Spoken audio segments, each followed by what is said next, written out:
Hello mga ka-Arden, ipapakita ko saan inyo ang pagtatanim ko ng ampalaya.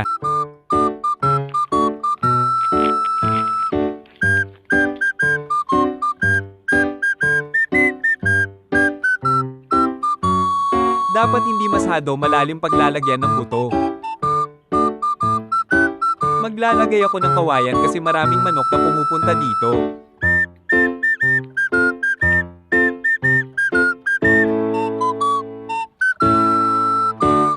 Lipat naman tayo sa kabila.